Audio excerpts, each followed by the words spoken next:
What up, y'all? I'm Nick, and that's Betty.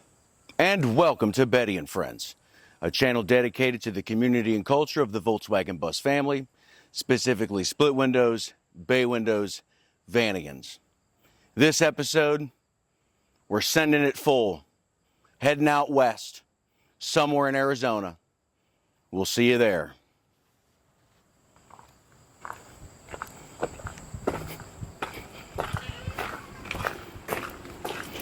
Good girl. You know it, Dale.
Gary, yes sir. We made it here, man. Yeah.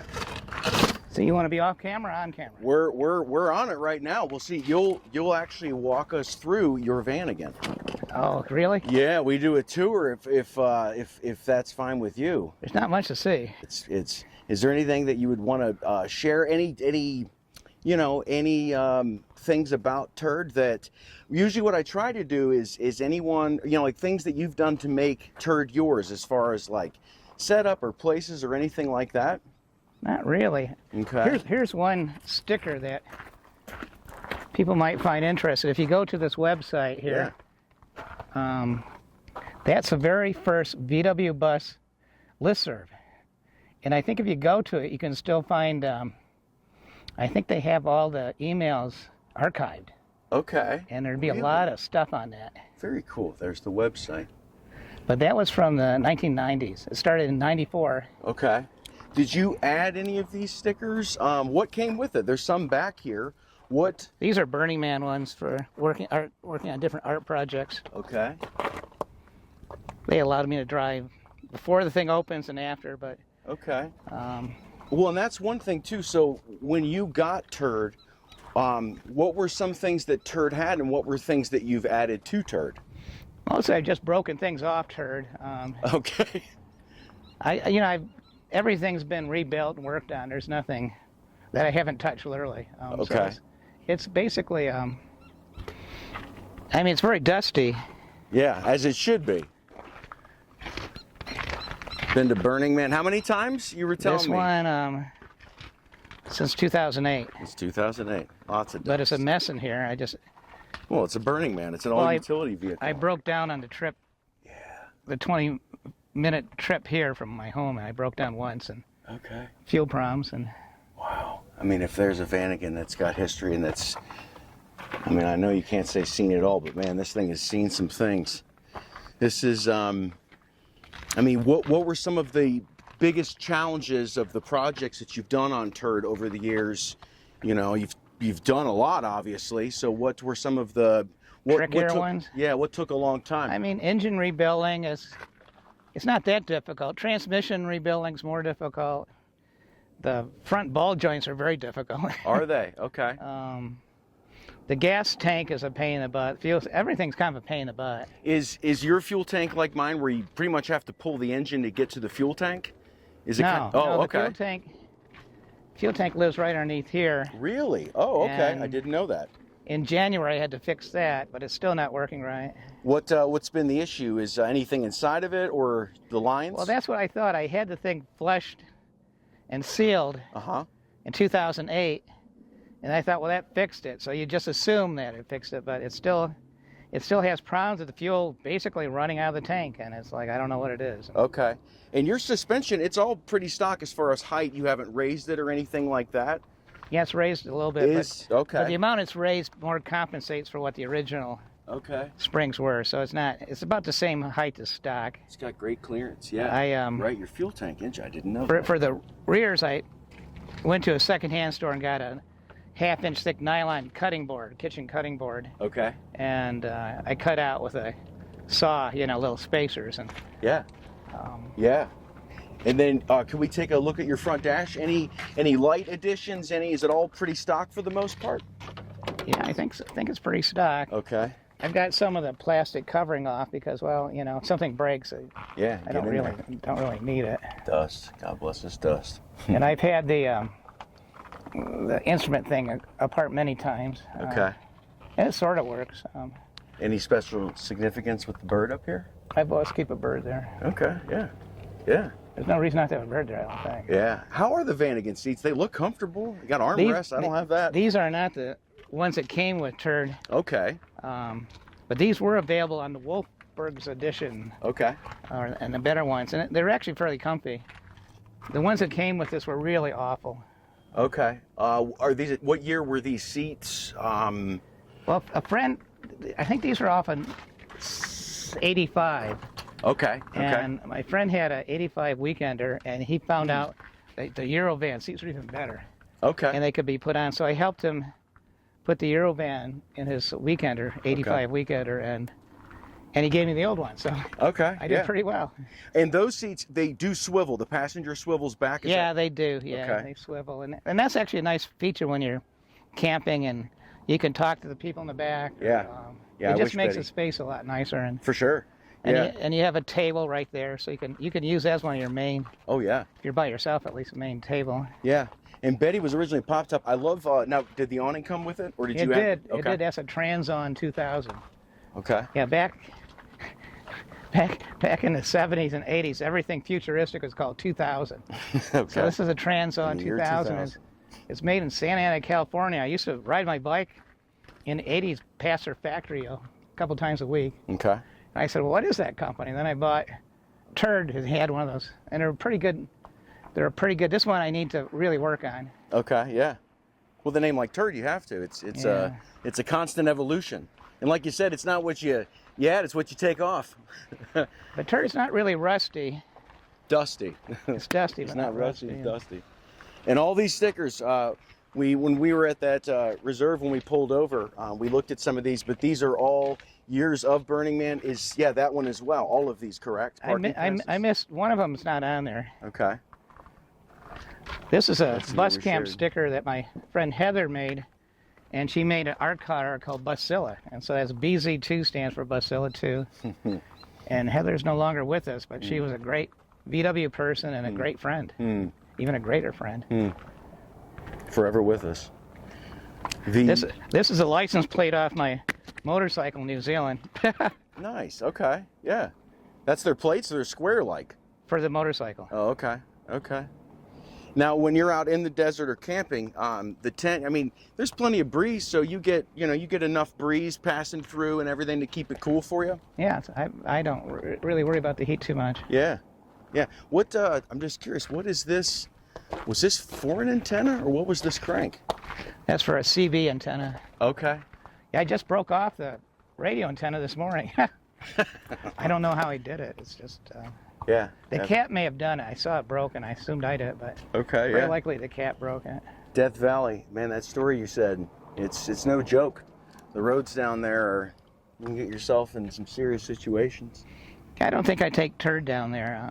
They're just too heavy. The Vanagon is a very heavy vehicle. The split window is much lighter. And it's probably a superior vehicle in most ways for back road. Now these ports, I've seen them on Vanagons, but I actually don't know. Now, what would is that an exhaust of some kind? And then That's a vent for the refrigerator. Okay, gotcha. Yep, and then your power. It's a city water, power, and water tank. Okay, yeah, yeah. It's cool. It's so subtly raised. They're supposed to have like little flaps on them, but they didn't have it in 2008. And people say, well, why do you keep the key in there? Well, I know where it is then, you know. My man, yes, yeah, and it has coolant, so you have a radiator up front. Yeah. And then the lines, we were talking about that a little bit earlier, but the radiator is in the very front, so it runs all the way back to the engine then. It still has the vents the same as the air-cooled ones. In 83, they were still making air-cooled ones. This is 83 and a half, so this is the very first. Okay. Well, the engine, see, that's the thing. They don't have engine. It's only from the top. Yeah, I'm not going to show you the engine. Yeah, it's what, there were some split window, no, the bay windows, early bays. Yeah, there's a hatch in there. Right, and they didn't have the top, and that's what's great about my generation bays. You have a top, and then you have the Yeah, the rear end on the early bays is almost exactly the same as the split. Okay. But there's so much space in that opening up top, like it's easy to get around and to, you know, and so everything is stock. It's just you've gotten in there, wrenched around, you know, seals, gaskets, things over time. Yeah, I can say there's nothing really modified on this, really. Yeah. It was just born a beast. Some cars I modify, and this one I don't see any point because it's pretty adequate right out of the box. Yeah, yeah. What's been one of your longest, you know, consecutive drive times? Was it straight to Burning Man, out west? What have been some of your longest hours driving? I don't know. Okay. Probably not Burning Man, but probably driving to California though. Okay. I've taken long trips in split windows, but I'm not sure. I usually take 3 days to drive the Burning Man. Mm-hmm. It's only 950 miles, but 3 days works pretty good for me. Yeah. And you probably know that trek like the back of your hand. You did it in split windows before you took Turd up there. I've done it quite a few times, yeah. Yeah. I love them. They're space age, man. Yeah, it's a true legend. You know, well, like we said in the interview, you know, as much as you didn't want to, he found you. He did. I didn't want him. Yeah. My friend Kirk Strawn, who started Walter, the world's largest bus, he and I were talking in March and Kirk was talking about making a new art car, the world's largest Vanagon. Yes. And basing it on a Tesla Cybertruck. Yes. Yes. That actually might be kind of interesting. Yeah. But anyways, when he was telling me this, we were sitting next to, or leaning against Turd when he was telling me his story. So I guess Kirk likes Vanagons. Yeah. Yeah. Turd's immortalized in his own way. And how many art cars? You were telling me a little bit about that in the interview. He's got the Rally Baja. Is that Big Red? What's the name again? Big Red. Okay. There's Walter the bus. Mm-hmm. And then there's, oh God, there's a lot more. I'm kind of zoning on their names. Mm-hmm. Mm-hmm. Yeah, the Cybertruck would be if you're going to do one, that'd be the one to do. It'd be quite something. Yeah. And now the fog lights or the lights, did it come with that, or did you add those? It came with it. They're not hooked up to anything, but they look cool. Yeah, they do. Yeah. So I don't think it's that important.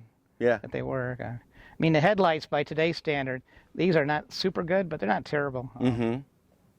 Mm-hmm. Do you have I guess you just drive early morning, midday, night? Do you have a favorite time, or just you go when you go?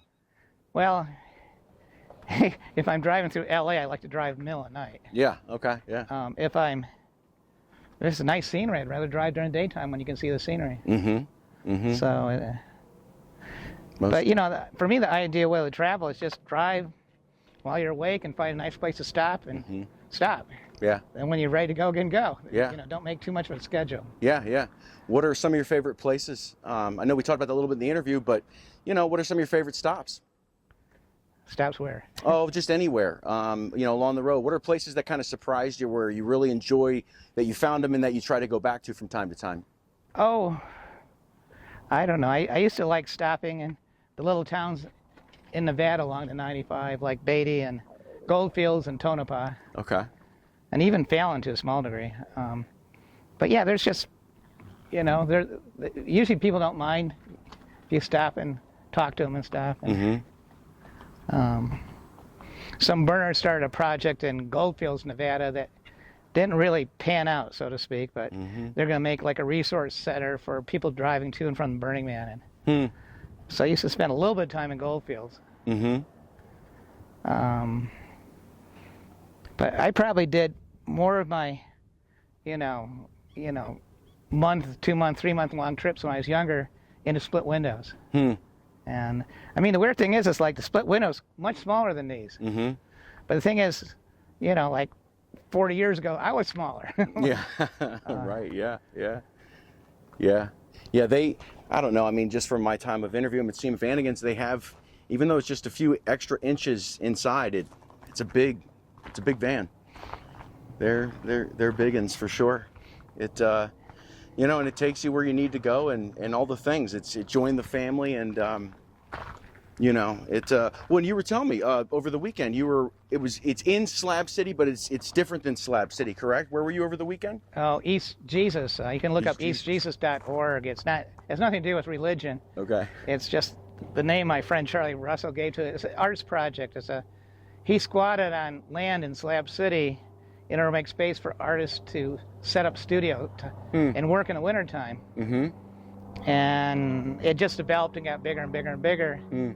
And now it's all year round, and I think we have 12 invited people there this winter. And if you want to go there and work, you know, write East Jesus and tell them who you are. And if you want to visit, you're also welcome to visit. Tell me you know me. Yeah. It's open year round, right? 365. Yeah. Yeah. Okay. Yeah. I mean, you've taken. Well, Turd was waiting to find you, and you found each other, and I mean, it's any between now and Burning Man. Any other trips planned with Turd between, you know, here and there at all? I'll probably take him to Buses by the Bridge in January. Okay, yeah. Yeah. Me and Betty definitely want to make it there. Are you gonna go Buses by the Bridge? Yeah, yeah. Jay Foster had been there, and yeah, that's where I met Jay there. Yeah. Was it? Okay, yeah. Yeah, I dream, in the coming year, and as hopefully Betty and Friends grows, I dream to get out there more, for sure. Yeah. Now, also, too, where we are, you were telling me these are the part of the mission, these are the mission dogs. They're part of here, correct? Well, they're free dogs. Nobody really, per se, owns them, and they, you have to keep an eye on them. They have no bounds. Like right. Most free creatures have no bounds. Yeah. And where are we again? I'm going to pan over here and show. We're at the San Javier Mission. And the San Javier Reservation, south of Tucson. Yeah, truly. You took me on a tour of the museum and the building, and this is, I mean, my God, it's 300. I mean, I should have looked at the date specifically, but it is very, very old. I know they're working on it. It was built around 1800. But they're fixing the facade. The rest of it's pretty much done. I forgot that they were working on that right now. Yeah, couldn't have picked a better place to be. Yeah, I don't know. These are the beautiful things that make the world in America and the world itself. And those stands are fry bread stands. They cook like a bread popover in boiling lard, and they're delicious. You can either get them sweet, or you can get them with chili on them. Usually if I get one, I get them with a chili. And busier time, I guess, is now a busier time for a place like this because it's cooler, not as hot as in the summer? Well, it's a weekday. It's a holiday. Today's Veterans Day. Veterans Day, yes. We thank our veterans. But I mean, if you're here during a powwow, it'd be jam-packed with people. Oh man, that would be awesome. And I recommend going. You're welcome, you know, if you're respectful, to go to the powwows. And yeah, this is a no drone fly zone. We're honoring that. yeah, That's why we got some really good shots. You know, where we were. It's been awesome, man. I mean, we could have asked them, but yeah, respect is. They probably don't. I mean, it's been good that nobody's pestered us so far. Yeah. When I was driving in, I had a tribal cop right on my bumper coming in. Really? And I went to speed limit and Yeah. used my turn indicators. I guess my brake lights worked. Huh? Yeah. Betty's got one out right now. Just connection. She gets a little tricky connections. Yeah. Yeah. That's at least from my perspective, it's, you know, old parts are the best parts. I got a different housing and I've always had issues with lights from here or there. You try to get original parts as much as you can. Right. know. Yeah. No, the reproduction are better than nothing. But, but a lot of times they're not that satisfactory. Yeah. Well, Gary, we'll walk over here. I'm going to get some good pictures of you and Turd together. And Okay. I can't thank you enough for taking the time. I'm really excited to share Turd, share this, you know, your journeys, your experiences. And I look forward to seeing you on the road again, man. Big time. Yeah, you Love will. to you and the tribe. Yes, sir. You will. Yeah. All right, my man.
See, you actually can polish a turd.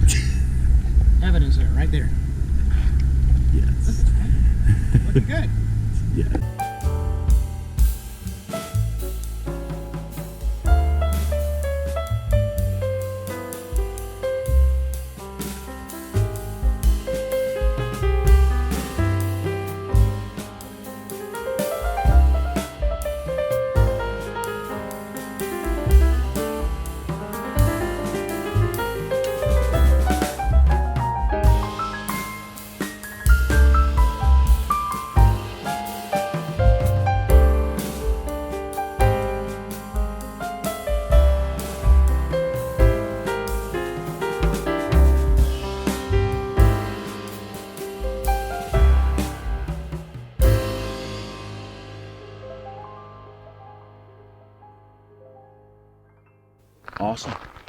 We're doing it live. Gary, it's ironic that I got the chance to meet you in the desert at Burning Man, and here we are in the desert. Different desert. A different desert. It's great to see you, man. This is a green desert. A green, and you said it's rained here a bit recently. Yeah, last week it rained 2.5 inches. That's a lot for here, right? Yeah, that's about 20% of the rain we'll get all year. Okay. And where are we specifically? Which national park is this? This is Swirl National Park, the West Division. Swirl National Park's got an east and a west, and the east one's on the far opposite of Tucson, and this one's on the far west side of Tucson. Okay. So east and west. It's kind of cool to live in Tucson and have a national park in your backyard. Right. Is this are there several around, or is this the big one for Tucson, or is this the only one? Yeah, this is our national park. Okay. It abuts the Tucson Mountains Park, and so this western division of Swirl National Park plus the Tucson Mountains Park makes about a 50,000 acre park, which is a pretty good sized park. The drive out here was so cool. The roads and all the cactus and everything. And we're here with you and affectionately Turd. Yeah, here's Turd. And how did you get Turd? Well, I got Turd in 2008, and that summer I was planning on having my left knee replaced, and I thought having a Vanagon with power disc brakes and, a little bit easier to drive than my split window, that it wouldn't be a bad thing. And I'm a lap swimmer. I swim 3-4 days a week at a city pool, and one of the people I swim with knew I had VWs, and she asked me if I wanted to buy a Vanagon. Okay. And I said, no, I have no interest in buying a Vanagon. Okay. And she pestered me for about a month and says, why don't you come over and look at it? Okay. And she lived like a block away, so it wasn't a big deal. Turd was that close? Yeah. And so I looked at him, and I still didn't want him. And then she said, my husband and I will sell it to you for what we got into it. And I said, okay, we'll add it up. And she said $4,200. Wow. And I thought, well, it's whatever, That's exactly what I paid for Betty. And so I gave her the money in cash, and he, the first time I drove him to a friend's ranch in southern Arizona, it developed a major fuel leak, and so I said, whatever, welcome to Vanagon world. But no, I've had him since 2008, and I don't drive him that often, only for camping trips or Burning Man, going to East Jesus. And I used to live out of Turd about almost 2 months a year, and now it's about 1 month a year, which is, it's still plenty, Is it around the Burning Man time, or what time specifically? Well, 2 weeks of it would be Burning Man, and then in Arizona I go to the buses by the bridge in January. And then this past September, I went to the Arizona Bus Club. They have their jamboree at a place, it used to be in Jerome, and now it's at a place they call Playa Ponderosa. And they're somehow mixed up with the Camp Walter people, but I'm not sure exactly how. Are they out of Arizona as well, Camp Walter? Yeah, Camp Walter is based in Scottsdale. Okay. Or it's based in the Phoenix area. And for people who don't know, Walter is the world's largest... He's the world's largest VW bus, and he's a creation of a bunch of my friends, and they've done a wonderful job on him. And he's been running now for quite a few years. The guy who started Walters, his name's Kirk Strawn, and I met him at the Arizona Bus Club Jamboree when it was happening in Jerome. Okay. And I'd just come back from a burn, I think it was 99, and I was talking to people I should do at bus shows. And anyways, this guy wants to be in our movie right here. That's right. It does happen from time to time. No, he can be in it. They got, we got Kias, we got buses, we got it all. We got it all. But anyways, I'm talking to people at buses by the Arizona Jamboree at Jerome, and I met this guy in this cool Tibetan canvas tent. Okay. It looked like it came from a different planet. Well, it kind of did. Nice. And I'm talking to a guy who owned it. We were talking. I said, well, I just came back from Burning Man. He says, what's that? I've never heard of it. Okay, yeah. And I described to him. I talked about the art cars and stuff. And he said, okay. And then I hadn't seen him until the next Jerome. And I said, Kirk, did you check out Burning Man? And he said, no, I haven't. I haven't. When are you going? And so I said, well, here's how to do it. So he ended up going with some friends, and they were blown away. And they were blown away by the art car scene. Yeah. And they decided that they needed to build an art car. And Kirk's always been a fan of VW buses. And he thought, well, I'll build the world's largest VW bus. And at the old Jerome Jamboree, the place where he had it, there's a ghost town above it. And the guy who owned that, Don, had a bunch of old vehicles, old fire engines, and you name it, big heavy machinery, cars. And there was this one vehicle which was called a Walter crash fire truck. And it was a fire engine that they would have at airports. And it looked different from a normal fire engine. It looked like this long rectangular box, and it had a water cannon up on the roof. Yeah. And the idea was if an airplane crashes, that the Walter fire engine can drive right into the fire and use that water cannon to put it out. Oh my God. And so anyways, Kirk negotiated a deal with Don to get Walter. And we called it Walter because the company that made the crash fire engine was called Walter. It's a Walter fire engine. Yeah. I don't know if they're still in business, but you know. Yeah. And it's all-wheel drive. It's got a gasoline engine, so like cool. A lot of fire engines do, because in the wintertime they're more likely to start. Okay. Yeah. And so Kirk traded a bay window Westie for it. Did he really? So that's all right. And so anyways, Kirk put together a team of friends, and they leased a warehouse, and they slowly built Walter, the world's largest bus. And if you look at Damien Ristow's film, The Bus Movie, you'll see Walter the bus, and Kirk actually explains how they built it. So that's a good reference point for it. He'll obviously can do a better job than I can. Yeah, and what's cool and why it's really a privilege to interview you is you've been running bus camp for how many years now? I've been participating. My very first Burning Man theme camp was Video Gas, in which I co-founded in 1998. And during that burn, a lot of people were starting theme camps in 98.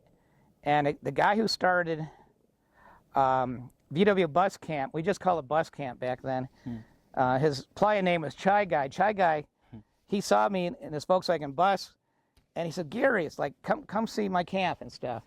And so I went and saw Bus Camp, their very first burn too, and they had about 22 buses and a bunch of people, and they were having a good time. They were really having fun. And Chai Guy says to me, hey, Gary, why don't you just pull up stakes and join Bus Camp? Your friends are a bunch of losers. And I said that may be true, but I'm not going to abandon them. You know? Right. Good man. And so anyways, the next year, 1999, I joined Bus Camp, even though I was still working with Video Gas and to help do shows and set up and stuff. And in 2005, I was a person who organized Bus Camp, and I've organized it ever since. And this last burn, they awarded me for my 20th year of service. Yes. And I got some awards, and that's awesome. A poem was written for me and read out, and it was actually a lot. It totally took me by surprise. I didn't expect it. I didn't really think any of the work I've done deserves it, but well, maybe it does. It really does. And you were saying that how many years did you drive the split window there before you switched over to Turd along the way? I drove my split window my first 10 burns. And that's so from Tucson to outside Reno, basically, right? Yeah. Okay. Yeah, no, it's 950 miles. Yeah. How many days did it, like in the split window, how many days did that take? I usually take 3 days. Okay. In a car, you can do it in one day if you had 2 drivers. You know? Right, yeah. And how many times has Turd been to Burning Man now? You say 8? Well, he's been 2008, all the burns since then. Oh, my God, wow, yeah. So it's about, I guess, 17 burns. That's unbelievable. Wow. He's earned it. It's been wild. So you found Turd basically here. He was a neighbor. He was waiting for you. I didn't want him. I'm not sure I still do. And yet here we are. We're here. You've taken several trips and clearly several burns. What is one that really stands out? What's been some of your favorite trips in Turd? You know. Oh, I mean, the truth is, in Turd, most of my trips have been either to East Jesus, which is an arts community that I sort of co-founded in 2007. So a lot of my trips are to East Jesus. And that's where is that California? It's in California near Slab City. I mean, my friend Charlie Russell founded it, and if you knew Charlie, there's only one founder of East Jesus. Okay. Charlie's that kind of guy, but Okay. he and I talked about it before he did it. And, Okay. Yeah. And I told him, "Don't do it, Charlie. It's a terrible idea." So I have a tendency to, I don't want to say being a Debbie Downer, but it's like, oh Jesus, like, Oh Jesus. who wants to start an arts project at Slab City? Oh, we did it, and it's still going. Yes. What time of year is that at? I haven't heard of that. Yeah. East Jesus is 365 days a year. Oh, so it's like where it's year round all the time. Okay, I understand. But we are having a big party that first weekend in November, so if you want to come, you're welcome. Oh man, if I can make it, I'd love to. That'd be cool. Well, it's on the way to San Diego. Is it? Okay. It is, yeah. If I make it out that way, yeah. I'm hoping to find somebody out that way. Is Slab City near there then? It's a corner of Slab City. Okay. But anyways, trips I've taken Turd on, it's really been mostly driving to the playa and back. I haven't done any epic travels, and I haven't taken it coast to coast or anything. I haven't taken to Mexico or Canada. But my first bus was a 67, and that one I've taken all over. I've taken that to Canada and Mexico. I shipped it to New Zealand, drove all over New Zealand. That's unbelievable. So that's the one I've had the adventures in. Yeah. Was it a big, well, I can imagine, but from your perspective, was it a big difference going from a split window to a Vanagon? Or was it part of the same family, not that big a deal? Well, a split window is a bus, and a steering wheel is more like this, the way buses are. Yep. And a Vanagon is more like a van. And they're different vehicles. It's much more car-like or much more van-like, where a bus is its own animal. Love it. And I like driving split windows. They're more intimate. They're smaller. They're lighter. They can go anywhere. And they've got this funky spirit. The bay windows, I've never owned a bay window. People tried to give them to me, but I just haven't taken them. Turd's enough. It's a lot from one to the other. Right. Yeah. And both. Let's see. Along the way with all those adventures and different things. What have you? I mean, you've had buses forever. Anyone I've interviewed yet, it's like it's in your DNA.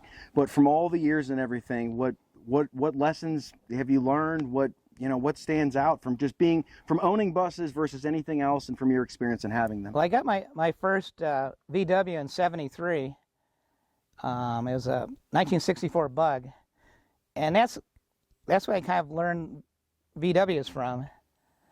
And then Yvonne and I were planning on moving we were living in inner city Detroit, and we were planning on moving to California, and one of my friends had a split window bus. He says, "Gary, I don't need this bus anymore. You could probably use this to move to California." And I said, "Okay." So I gave $600 for that split window bus, and we were living basically in the Cass Corridor in Detroit, when Detroit was the murder capital of the world, or not the world, the U.S. And I used to park the thing right in the Cass Corridor. People they all thought it was so ugly, they just left it alone. And then we drove it from Detroit to Southern California. Yvonne was invited to a PhD program at the University of California, Irvine. And we went from the inner city of Detroit to basically right on the edge of Newport Beach, where every other car is a Ferrari or Mercedes. Wow. And it was pretty wild. But one thing I did get out of moving to Southern California was really, back in the 80s, this Volkswagen world. It was like all kinds of air-cooled VWs. And I learned a lot. I built an engine with Gene Berg, who back then was kind of like the guru on the entire planet for VWs. Car parts were cheap and plentiful, of various quality. I bought a set of pistons and cylinders for $29. So it was pretty easy and cheap to own and run a VW in Southern California. You know, with Burning Man and watching it have changed. I mean, 20 years is no joke. 2011 was my first, and even seeing the little bit it's changed from the 2 times I've been. What are some memories from Burning Man? What are some of your favorite burns, bus camp memories? Leopard Lounge, that's also a big part of bus camp as well, correct? Well, I mean, Burning Man's different every year. It's kind of the same, but it's kind of different too. The early burns were really different in that they were probably mostly different because the people there were different. The people came to Burning Man, it was kind of like a semi-private, semi-secret party, and it had a reputation as being really naughty. And it was literally, if you got your photo taken there and you were like a postal worker, a school teacher, you could get fired. That was enough to get fired. Wow. to that you went to Burning Sodom Man. and Gomorrah. And the truth is, it was kind of that, but also you got some of the most creative people in the world there. Yeah. And that's not really true anymore. It's It's whenever anything gets discovered, well, it's all over. Yeah. And it's kind of a weird truth about when people develop anything, when it's really fun to be a part of is when it's beginning. Yeah. And you all are discovering what you're creating. So it's like you know, if you hop on the train and everything's laid out, well, you know, it might be fun, but it's not. Right. It's not that same creative thing. When I got back from Burning Man, and people would ask, I always said it's everything they say it is, and it's nothing what they say it is. And that, you know, once again, 2011, 2016. Only 2 times, but it's the modern day World's Fair, and it's amazing what you can see. And some of the most brilliant minds of stuff that people create. It's incredible. Yeah, I don't want to sound too negative on the burn nowadays. It's still an awesome event, and it was certainly well worth going to. But plug and play suck, though. Well, the thing is, it's weird. It might be just part of being a capitalist, part of a capitalist economy now. It used to be far more anarchistic. And I was telling Nick that my cost of going to Burning Man this past burn was 25 times more than my first burn. And I mean, not twice or 5 times, not 10 times, not 20 times, 25 times more expensive. And my first burn was a far superior event. So right. What were the numbers then? How many people? I think in 1998 the numbers probably peaked out at 10. And most of those people showed up Friday. You know, it's like so it was pretty empty through the whole week. And one of the hallmarks of the early burns is we had operas. We actually had operas. And so at the beginning of the burn, there'd be not so much auditions, but you know, be in the choir or the orchestra if you bought an instrument, or you could be an actor, and they would have rehearsals for several days during the burn week, and maybe 500, 600, 700 people at the burn would participate. And they did it all in that week? And these are the people you're camping with, partying with, burning with.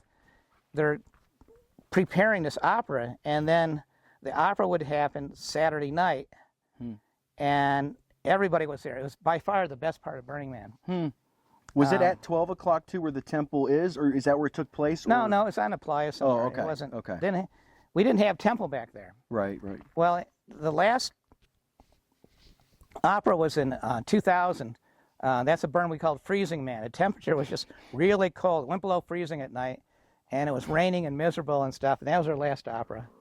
And after that, we replaced it with something called Temple. And the only reason we had Temple was Exodus. It's like, you know, we decided to burn the man on Saturday instead of the end of the burn. And so the idea was people would leave Sunday and somebody would hang out. We'd burn the man Saturday and some people would hang out Sunday to see the temple burn. And so it's more of an Exodus issue than any kind of spiritual woo-woo thing. And but it was kind of a shame because the opera was communal. People participated together. 500, 600, 700 of us participated together to put together an opera. When Temple showed up, it's very private, very individual. And Burning Man's not about that. It's just wrong. I kind of wish it'd go away, to tell you the truth, but that's my feeling. A lot of people need something like that, and they find it at Burning Man, but the opera was, to my mind, more in sync with what the event was. My first burn in 1998, we burnt the man. The last thing we did was burning the man. We were there all week. Okay. You know, we participated in all kinds of stuff. We had our opera, and then the last night we burnt the man. And nowadays, you go to the man burn, it's just a cacophony of art cars and people and blinky lights. Back then, nobody was allowed to be at the man. It was rangers and everybody would kick you out. If you had like a blanket, a bottle of wine to watch the man burn, they'd make you go. And everybody's forced to go to center camp. And what we did is we would have the flame that was going to light the man, and everybody walked in a procession from center camp to the man, which is about, I don't know, almost half a mile walk. And it's one of the most powerful feelings of my whole life to be with the people you spent that whole burn with in a procession, as equals, together. Some people crying, some people laughing, and whatever, and to the man, and then everybody surround the man. And then Crimson Roses lit all the men. And so anyways, the man used to stand on a big pile of straw bales. And so anyways, a man came out dressed in a business suit. And he had a can of accelerant, and he splashed it around the feet of the man. And then he poured it over his head and drenched himself in accelerant. And a butt-naked Crimson Rose came out and lit him on fire. And he touched the man's legs and went around and got the whole thing going. Then he ran down the steps and they put him out. Oh my God. And so Really? anyways, it's not like that anymore. I mean, that's a very communal event where everybody is in procession going to the man. Yeah. And they replace it with the temple things, which are beautiful. Yeah. And they mean a lot to a lot of people. But for me, a burn's more about community. And the temple's more about individual needs, and it serves that pretty well. But you know, why don't you do it on your own dime? Why should we have a burn setup where that's part of it? I don't. It's my own. I just see all that energy and stuff, and it just brings in this weird sort of private, individualistic element to Burning Man, which I don't think belongs. Well, and you've been going for so long. You've seen it from damn near its inception till now, what it's become. The first year I went, I remember it was wild when they burned the man. It was almost like the desert had a pulse. I'd never felt that much energy, and that was in 2011. But then when they burnt the temple, it was just insanely quiet. It's like yin yang. It was totally different. And with Turd and all you've taken it to, you've taken a lot of adventures. You know, people will live a whole lifetime, never make it to Burning Man once. Do you have a future dream trip you'd ever take it into, or it really serves its purpose? I don't know. For me, it's like the split windows are more the adventure vehicle. Yeah. I've got several split windows that run. Yeah.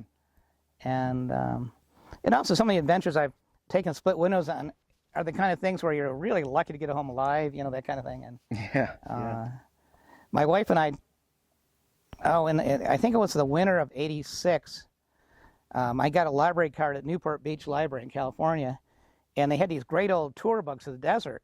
And I found one on Death Valley. It was written in 1960. And it had this great route to get to Saline Valley. I wanted to go to Saline Valley where there's hot springs and a little community at the upper end of the valley where the hot springs are. And they said you could go down this one road from Death Valley down into Saline Valley, and you went from where the racetrack is, as an area in Death Valley, and you take this mine road called the Lippincott Mine Road, and that will take you down to Saline Valley. And it was closed off. You couldn't really go down anymore. And I had the tour book that says, well, you can. And so we took the 67 bus down there. And once we started going down, I realized it was too steep to get back up. And so we had no choice. And there was one point where the road narrowed so much, and there's a steep cliff off to my left. And then we were pressed up against the canyon wall.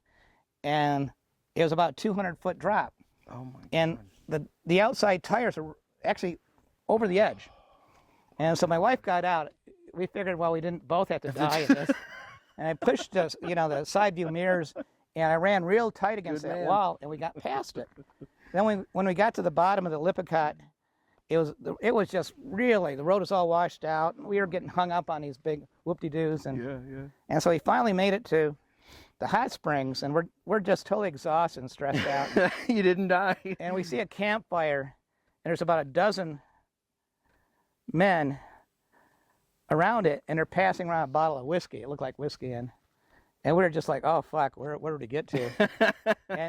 before we left, I'd read about a bunch of murders in Saline Valley, and so I didn't I knew it wasn't perfectly safe. And Yeah. so one of the guys Research. gets up and he's got the bottle of whiskey, and he introduces himself. I'm Chili Bob, like a drink. And then Chili Bob he just showed us where to camp and told us all the rules of Saline Valley, and it was quite the thing. And they all asked, which road did you come, the north road or the south? Because there's only two back then. There's only two ways in. Mm-hmm. And we said we came down the Lippincott Mine Road, and they said, well, nobody's ever come down. We don't know anybody who's ever come down that. First It's close. And we said, no, we did. So the next day, we were celebrated. We were like these famous people. 'cause Oh, yeah. we were the first people The to Edmund do Hillarys. it in living memory, at least with that community. Who knows how long their memories were. They were drinking a lot. Yeah. And a lot of cool Volkswagen buses out there, a lot of cool people. Got to hear some interesting stories about Charlie Manson, because he used to go out with his family, and a couple of them knew Charlie, Wow. which is kind of weird. Yeah. But within the next year, 3 people killed themselves going down that. Oh. Lippincott, because they thought you could actually do it, and they died. Oh, So, man. Oof. Yeah, it happens. I mean, yeah. well, yeah, it but happens. I don't feel responsible. I mean, read the back of your ticket. It's like. Yeah. Preach. It's right. So, anyways, that was an interesting adventure. We enjoyed the hot springs there a lot. But we've had a lot of trips. In that white '67, we drove it from Southern California to Detroit once, and I had the clutch gave out in eastern Colorado, and this is in 1986. And back then in the middle of America, there's no internet or anything like that, and there weren't any foreign cars, and so there's no way I could get the clutch parts I needed. And so I went all the junkyards I could find, and back then, the stuff I found in the junkyards are from the 50s, VWs from the 50s, which is, wow, you wouldn't mind having those now. But I finally pulled the engine 4 times. On the 4th time, Yvonne said, she's flying home if this doesn't do it. And so, anyways, I took out some baling wire, and all the parts, like baling wire them together, and I got really tight. Yeah. I used to work in a factory where I had the baling wire stuff together. Yeah. And I put the engine in, and it ran perfectly. Yes. And so we made it from, I guess we were in Nebraska. We were along the I-80 to Detroit and back.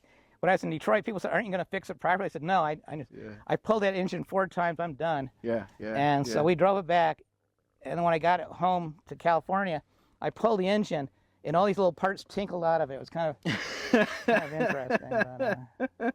But, A best friend of mine, it reminded me, Steve Herzog, his throttle cable broke, and he had a Jeep, but he had this thing, he was from Alaska, so he could rig up anything, but he had this thing outside under the hood, and so he'd be going down the interstate and giving it throttle, and you got to be creative with these old cars, or just, right.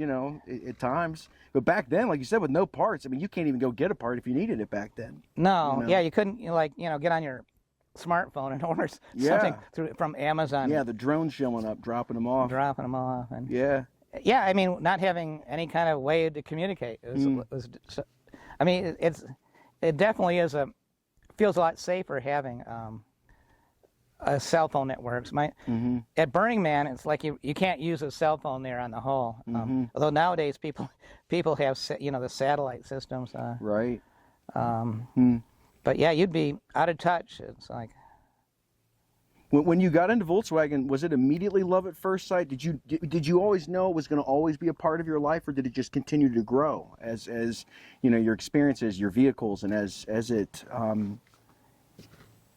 Not really. I mean, when I was growing up, my real interest was airplanes. I learned how to fly when I was 17, which I think is a pretty good age to learn how to fly. I think It's amazing.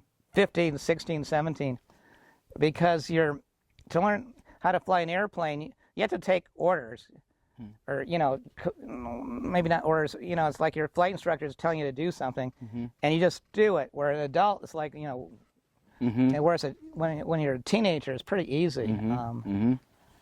And it was, but anyways, I got my first bug because I'm not sure why really.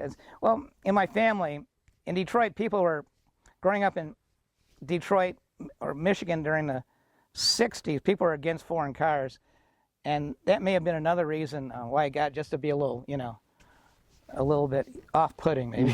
Yeah. Well, I mean, it's amazing how far you've taken it from the beginning of your experience to now, and where you'll continue to take it. Still calling out Jay Foster. I'm hoping we make it out next year. It's a long send for us because we're that part, but I know he's been out in Arizona and all that. But I could tell the sun's going down. We're gonna get some really cool shots of all that. So.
Excuse me, ladies.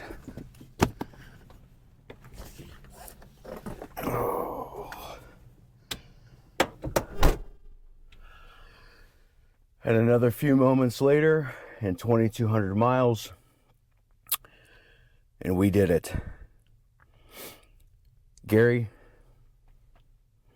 truly an honor, man. And I look forward to seeing you again, truly. Truly.